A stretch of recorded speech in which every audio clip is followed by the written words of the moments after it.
سلام دوستان، به کانال ذهن خلاق و شاد خوش آمدید. در این ویدیو میخواهیم با همدیگه فواید مفید نوشیدن آب چغندر رو بررسی کنیم. آب چغندر یکی از محبوب ترین آب میوه های امروزی است و طعمش همونطور که میتونید تصور کنید شبیه چغندر میباشه. برای همین برای کسانی که طرفدار لبو نیستند نوشیدن آب چغندر کمی متفاوت میباشه. با این حال مزایای سلامتی اون بیشتر از طعمش میباشه. چغندر در انواع اون یعنی قرمز، زرد و سفید وجود داره. همینطور سرشار از ویتامین های A، C، پتاسیم، آهن و منیزیم و منبع خوبی از فیبره. خاصیت شماره 1 نوشیدن آب چغندر اینه که کبد رو سمزدایی میکنه. کبد یکی از مهمترین اندامهای بدن ماست. حدود 500 عملکرد مختلف از جمله تولید صفرا و خون، حذف سموم و حمایت از سیستم ایمنی رو انجام میده. به همین دلیل مهمه که کبد خودمون رو سالم نگه داریم. اما یک کبد سالم فقط تمیز نگه داشتن خون و عملکرد سیستم گوارش رو انجام نمیده، بلکه نقش مهمی در حفظ سطح انرژی و شفافیت ذهنی هم داره. اگه اغلب احساس تنبلی یا مه‌آلودگی ذهنی دارید، میتونه به دلیل کندی عملکرد کبد باشه. خبر خوب اینه که راه‌های ساده‌ای برای حفاظت از این عضو وجود داره، مانند نوشیدن آب چغندر. برای مثال، چغندر حاوی بتائینه که یک اسید آمینه است و از عملکرد کبد پشتیبانی میکنه. بتائین با پاکسازی سموم مضر مانند آمونیاک از تجزیه پروتئین به سمزدایی بدن کمک کرده و همینطور چغندر سرشار از نیتراته که به سلولهای خونی بدن اکسیژن بیشتری رو میرسونه و این باعث میشه که به ویژه برای کسانی که بیماری قلبی و فشار خون بالا دارند سطح پایین اکسیژن رو در جریان خون ثابت نگه داره. خاصیت شماره 2 نوشیدن آب چغندر اینه که به عملکرد صحیح اعصاب و عضلات کمک میکنه. نوشیدن آب چغندر به مدت طولانی به عنوان یک درمان طبیعی برای کمک به بهبودی بدن استفاده میشه. در مصر و یونان باستان برای درمان بیماری‌های مختلف استفاده میشده. امروزه هم چغندر هنوز برای درمان بیماری‌های قلبی، سرطان، آرتریت مورد استفاده قرار میگیره. آب چغندر یک منبع عالی از پتاسیم که یک ماده معدنی است که به عضلات شما کمک شایانی میکنه.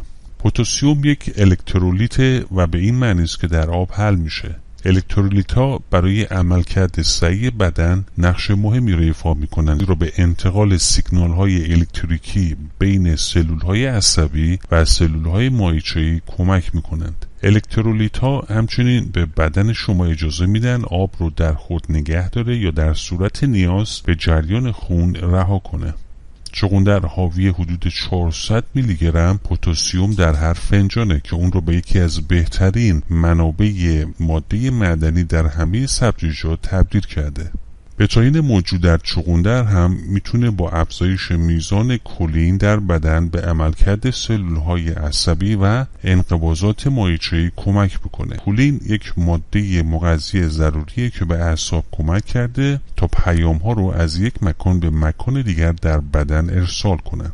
در واقع بدون کلین کافی سلولهای عصبی نمیتونن به درستی عمل کنن و مایع‌ها نیز ممکن است نتونن به درستی منقبض بشن.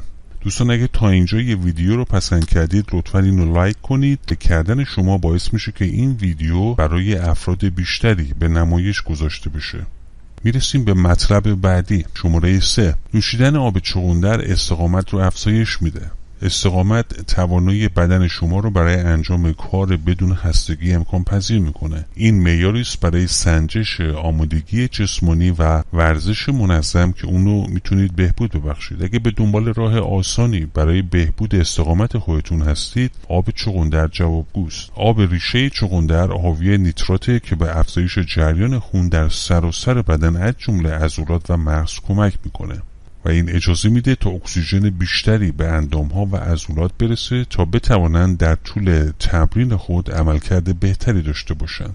خاصیت شماره 4 اینه که فشار خون رو کاهش میده. فشار خون بالا یکی از مهمترین عوامل خطر حمله قلبی و سکته است. خبر خوب اینه که بسیاری از غذاها طور طبیعی به کاهش فشار خون کمک بکنن. اگه فشار خون بالا دارید ممکنه بخواهید آب چغندر رو امتحان کنید. یک مطالعه ثابت کرده که نوشیدن آب چغندر میتونه فشار خون بالا رو به میزان قابل توجهی کاهش بده. چغندر سرشار از مواد مغذی مانند فولاد، پتاسیم و منیزیمه. این مواد معدنی به شل شدن رگ‌های خونی و کاهش التهاب کمک میکنند که هر دو عامل شایع فشار خون بالا هستند. آب چغندر همچنین سطح اکسید نیتریت رو در بدن افزایش میده که باعث شل شدن رگ‌های خونی و کاهش فشار خون میشه. یک مطالعه نشان داد که پس از 2 هفته نوشیدن آب چغندر شرکت کنندگان کاهش قابل توجهی در فشار خون سیستولیک خود داشتند. فشار خون سیستولیک بالاترین عددی است که نشان دهنده نیروی خون در برابر دیواره‌های سرخرگ هنگام ضربان قلبه. خاصیت پنجم اینه که آب چغندر برای پوست بسیار مفیده. آب چغندر سرشار از آنتی اکسیدان و دارای خواص ضد التهابی است که به کاهش قرمزی و بهبود رنگ پوست کمک میکنه. آنتی اکسیدان ها گروهی از مواد مغذی هستند که از پوست در برابر اثرات مخرب اشعه ماورای بنفش و سایر عوامل محیطی حفاظت میکنند. این مواد مغذی شامل ویتامین های C, A, E و کاروتنوئیدها مانند لیکوپن و بتا کاروتن هستند. آنتی اکسیدان ها همچنین برای کند کردن یا جلوگیری از آسیب سلولی که با افزایش سن یا قرار گرفتن در معرض نور خورشید اتفاق میفته عمل میکنند. با افزایش سن بدن آنتی اکسیدان های کمتری تولید میکنه و ترمیم رشته های DNA آسیب دیده برای اون سخت‌تر میشه. این خطر باعث میشه سلول های سرطانی در آینده افزایش پیدا بکنند. آب چغندر همچنین حاوی لین بتاست که به مبارزه با رادیکال های آزاد که باعث ایجاد چین و چروک و لکه های تیره میشه کمک بکنه. میرسیم به خاصیت شماره 6 جلوگیری از زوال عقل.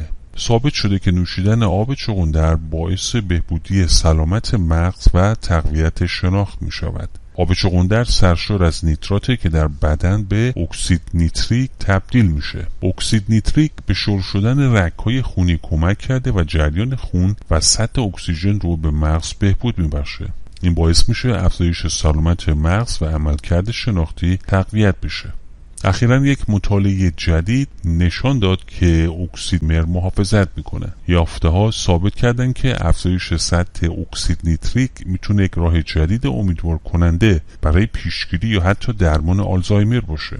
دانشمندان مدتی است که میدانند نیتریک اکسید برای عملکرد مغز مهمه. به عنوان مثال این مواد میتونه به نحوه ارتباط نورون‌ها با یکدیگه کمک بکنه، اما هنوز نقش دقیق آن مشخص نشده.